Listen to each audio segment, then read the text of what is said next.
Hi everyone, my name is Karan और आज मैं आपको आइसक्रीम गेम का पार्ट 3 एक्सप्लेन करने वाला हूँ। और हाँ, आइसक्रीम गेम का पार्ट 2 और पार्ट 1 भी मैंने एक्सप्लेन कर दिया है। आप जाकर मेरे चैनल पे चेकआउट कर सकते हैं। तो टाइम वेस्ट नहीं करते, वीडियो को शुरू करते हैं। आ जाओ। तो होता कुछ ऐसा है कि आप अपने रूम में न्यूज़पेपर खोल के बैठे होते हो और अब आप देखते हो कि उसमें दो बच्चों की फोटो लगी होती है। एक होती है चार्ली की और एक होती है लिज की। और अब जिन लोगों को नहीं पता, चार्ली और लिज दोनों ब्रदर एंड सिस्टर है और दोनों ही जे के बेस्ट फ्रेंड्स हैं। जे जिससे आप गेम को खेल रहे होते हो। आप ये न्यूज़पेपर पढ़ ही रहे होते हो और तभी आपको बाहर से आवाज़ आती है उसी आइसक्रीम वाले अंकल की।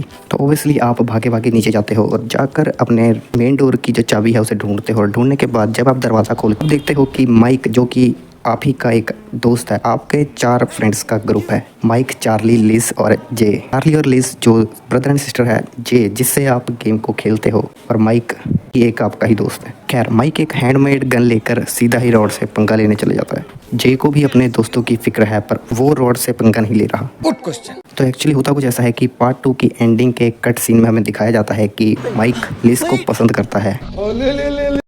और जब उसने देखा कि लिज को रॉड ने किडनैप कर लिया है, तब वो पागल हो गया और ओबियसली उसने एक हैंडमेड गन बनाई और रॉड का सामना करने आ गया है। पहले तो रॉड मना करता है कि मैं किसी लिज को नहीं जानता, और बाद में वो माइक का मजाक उड़ाता है और उसे कहता है कि औकात मैं दिखाता हूं तुझे।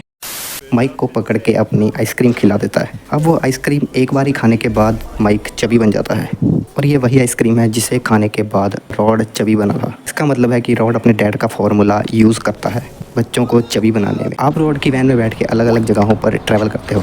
इस बार लोकेशंस में थोड़ा चेंज होता है। इस बार हमें एक रेलवे स्टेशन भी दिखाया जाता है और एक शॉपिंग मॉल भी दिखाया जाता है। खैर, आपको इस बार और मज़ेदार और नई पजल्स देखने को मिलती हैं। आप उन पजल्स को सॉल्व करते हो और हिंट्स को इकट्ठे करते हो। इसी के बीच हमें एक कट सीन दिखाया जाता है जिसमें सिस्टर मैडलिन दिखाई जाती है, जो कि एक नन है।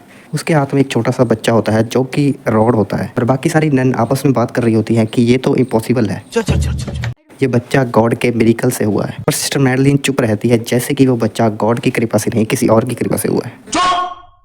हमें यही कट सीन दिखाया जाता है और इसी सस्पेंस के साथ फिर से गेम कंटिन्यू होती है और गेम शुरू हो जाती है। और इसी के बीच हमें चार्ली दिखता है सर्कस के सामने वाले घर की छत के ऊपर, जो कि वहाँ एक बॉक्स के अंदर छुप के बैठा होता है। आप उसे मनाते हो कि सब कुछ ठीक है और हम सब मिलकर रॉड का सामना कर सकते हैं। कैंपिंग साइट की ओर जब रॉड जाता है, तब आप वहाँ पर देखते हो कि लिज भी एक झाड़ी में छुप कर बैठी है। लिज को भी मनाते हो और उसे भी वैन के अंदर बिठा लेते हो। अब आप चारों दोस्त उसकी वैन में इकट्ठे हो जाते हो। आप सब धीरे बात कर रहे होते हो ताकि रॉड को सुने ना कि उसकी वैन में कोई हलचल हो रही है। इसी के बीच हमें एक और कट सीन दिखाया जाता है जिसमें दिखाया जाता है कि रॉड अब बड़ा हो चुका है। मतलब उतना भी बड़ा नहीं हुआ, बस 15 या 16 साल का लड़का बन चुका है। और हमें दिखाया जाता है कि रॉड एक चबी लड़का है और वो अपने डैड की फोटो के सामने बैठकर रो रहा है। और हमें दिखाया जाता है कि रॉड के डैड का एक्सीडेंट हो चुका है और अब उनकी मौत हो चुकी है। रॉड वहीं पर बैठकर रो रहा होता है और तभी उसका दरवाज़ा कोई खटखटाता है और बोलता है कि हमें तुम्हारे डैड की मौत का बहुत ज़्यादा दुख है, तुम्हें अपनी मदर के पास ज़रूर जाना चाहिए। और उस आवाज़ से लगता है कि वो एक नन की आवाज़ है। वो नन कहती है कि तुम्हें अपनी मदर के पास जाना चाहिए क्योंकि अब तुम्हारा ख्याल रखने वाला कोई नहीं है।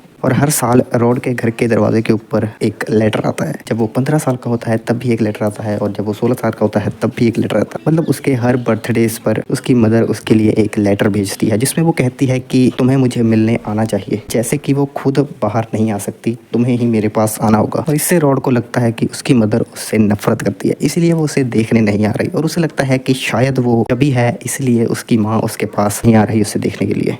ऐसे ही करते करते रॉड 22-23 साल का हो जाता है और इस बार भी एक लेटर आता है, और लेटर के साथ एक सीक्रेट पोशन भी आता है। रॉड उस सीक्रेट पोशन को उठाता है और लेटर को पढ़ता है। उस लेटर में सिस्टर मैडलिन कहती है कि ये फार्मूला तुम्हारे डैड ने क्रिएट करा था और उसने ये फार्मूला मुझसे छुपा के रखा, पर अब ये फार्मूला मैं तुम्हें देना चाहती हूँ तुम्हारे बर्थडे के गिफ्ट के नाम पर। और ये फार्मूला वही आइसक्रीम्स का फार्मूला होता है जिससे उसके डैड एडिक्टिव आइसक्रीम बनाते थे, जिसे खाने के बाद बच्चा चबी बन जाता था। और अब रॉड उसी फॉर्मूले को यूज़ करके बच्चों को चबी बनाता है और उन्हें उठाता है। इसी के साथ हमें वैन के अंदर का सीन दिखाया जाता है जहाँ पर चारों दोस्त आपस में बात कर रहे होते हैं कि हम सब मिलकर रॉड की लंका लगाने वाले हैं। और इतने में ही रॉड दरवाज़ा खोल के आ जाता है ड्राइविंग सीट की ओर से और आकर उन्हें कहता है कि तुम जैसे मूर्ख बच्चों को ऐसे कैसे लग सकता है कि मैं तुम पर ध्यान नहीं रख रहा था।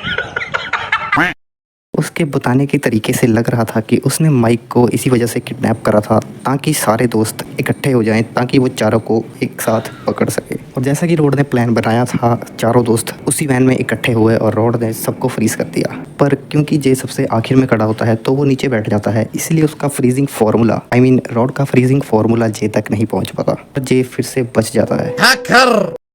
इसी के साथ पार्ट 3 यहीं पर ख़त्म हो जाता है। इस गेम में ज़्यादा थ्योरीज को एक्सप्लेन करने के लिए कुछ है नहीं, तो मैंने इसलिए कोई थ्योरी डीपली रिसर्च नहीं करी। 4th पार्ट में उसके 3 दोस्त फंसे हुए हैं, क्या ये तीनों को एक साथ बचा पाएगा? जानेंगे हम अगले पार्ट में। तब तक के लिए धन्यवाद।